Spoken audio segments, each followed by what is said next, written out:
اور جائے وقوع پر سعید غنی نے میڈیا سے گفتگو کی ہے. آئیے آپ ناظرین کو دکھاتے ہیں. دیکھیں یہ عمارت کی اب تک جو تفصیلات ہیں ابھی ظاہر ہے میں اور چیزیں کلیکٹ کر رہا ہوں. تفصیل جو یقینی طور پر ساری ڈاکومنٹڈ چیزیں وہ میں آپ کے ساتھ ممکن ہے آج ہی شیئر کر لوں یا ہو سکتا ہے کل تک شیئر کر لوں گا ساری چیزیں. 74 کی بتا رہے ہیں کہ یہ عمارت ہے. ہو سکتا ہے کہ 2-4 سال آگے پیچھے ہو, میں یقین سے نہیں کہہ سکتا. جو مجھے ابھی تک بتایا گیا ہے ان کو پچھلے کوئی 4-5-6 سالوں سے نوٹسز دیے جا رہے ہیں, اور ایک نہیں کئی نوٹسز ان کو دیے گئے تھے کہ یہ خالی کریں. لیکن میں شہریوں کی مشکل کو بھی انڈرسٹینڈ کر سکتا ہوں, لیکن میں پھر کہہ رہا ہوں کہ ایک طرف آپ کے لیے وہ جو گھر ہے آپ کا جس میں آپ رہ رہے ہیں, دوسری طرف آپ کی جان ہے. تو میرا یہ خیال ہے کہ جن لوگوں کو نوٹسز دیے گئے ہیں وہ اس کو اگر خالی کر دیں گے. ابھی جو عمارتیں رہتی ہیں تو ہمارے لیے مشکل کیا ہوتی ہے. دیکھیں آپ بھی اس ملک میں رہتے ہیں, شہر میں رہتے ہیں. اگر ہم جبری طور پر زبردستی طور پہ خالی کرائیں گے تو پھر بھی ایک انسانی پہلو سامنے آ جاتا ہے, اور ہمیں اس پہ تنقید کا نشانہ بننا پڑتا ہے کہ لوگوں کو ہم زبردستی جو گھروں سے نکال رہے ہیں. تو اس میں میرا خیال ہے کہ ہمیں میڈیا کے بھی ساتھ کی ضرورت ہوگی, لوگوں کے بھی ساتھ کی ضرورت ہوگی کہ ہمیں اگر اس قسم کے واقعات سے بچنا ہے, اور آج کتنی معصوم جانیں جو ہے ضائع ہو گئی ہیں, اگر ہمیں اس قسم کے واقعات سے بچانا ہے, لوگوں کی جانوں کو محفوظ رکھنا ہے, تو شاید ہمیں کوئی سخت اقدامات بھی کرنے پڑیں گے جس میں ہو سکتا ہے کہ لوگوں کی چھت ہم ان سے لے لیں, لیکن کم از کم ان کی جان بچانے میں جو ہے وہ کامیاب ہو جائیں گے. ایک تو میں اس پہ بات کر چکا ہوں سب واقعے کے حوالے سے ساری جو آپ کہہ رہے ہیں, لیکن میں بارہا پھر گزارش کر رہا ہوں کہ یہ پورا ایک مافیا ہے جو شہر میں غیر قانونی تعمیرات کرتا ہے.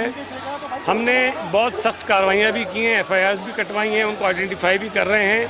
لیکن میں پھر کہہ رہا ہوں کہ اس مسئلے میں اگر شہری ہم سے تعاون نہیں کریں گے تو اس کو روکنا ممکن نہیں ہوگا.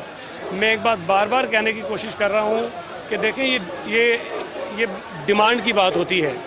ہم یہ چاہ رہے ہیں کہ ہم یہ ڈیمانڈ ختم کریں. جب شہری لینا چھوڑ دیں گے تو اس کی ڈیمانڈ ختم ہو جائے گی. اور میں بارہا کر چکا ہوں کہ میں کوشش کر رہا ہوں کہ یہ جو بلڈرز مکانات اس قسم کے بناتے ہیں ان کی فیزیبلٹی آؤٹ کروں میں, تاکہ ان کے نہیں ہائی رائز کی پابندی الگ چیز ہے. دیکھیں مختلف علاقوں میں مختلف سائز آف پلاٹس ہوتے ہیں, پلاٹ کے سائز کے مطابق علاقے کے مطابق وہاں کی پرمیشنز دی جاتی ہیں. ہائی رائزز کو ایشو نہیں ہے, غیر قانونی تعمیرات ایشو ہیں. اور جو غیر قانونی تعمیرات یا ایون قانونی تعمیرات بھی ہوتی ہیں اس میں جو مٹیریل استعمال کیا جاتا ہے وہ ایشو ہے. تو یہ ایک بہت بڑا پورا ایک سسٹم ہے.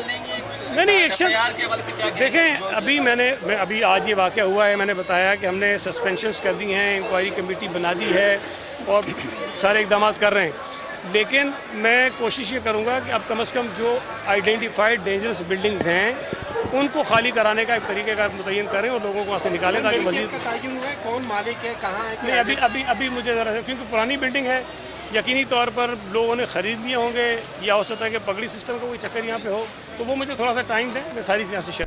تو ناظرین جیسا کہ آپ نے اپنی ٹیلی ویژن اسکرین پر ملاحظہ فرمایا کہ سعید غنی وزیر بلدیات سندھ سعید غنی کا ایک بولڈ اسٹیٹمنٹ سامنے آیا ہے. انہوں نے کہا کہ اگر ہمیں لوگوں کی جان بچانے کے لیے کچھ سخت اقدامات بھی کرنے پڑے تو ہم کریں گے, کیونکہ ہمارے سخت اقدامات بھلے ہی سخت ہوں گے لیکن اس سے معصوم جانیں بچیں گی, کیونکہ معصوم جانوں کی کچھ بچانا ہماری اولین ترجیح ہے.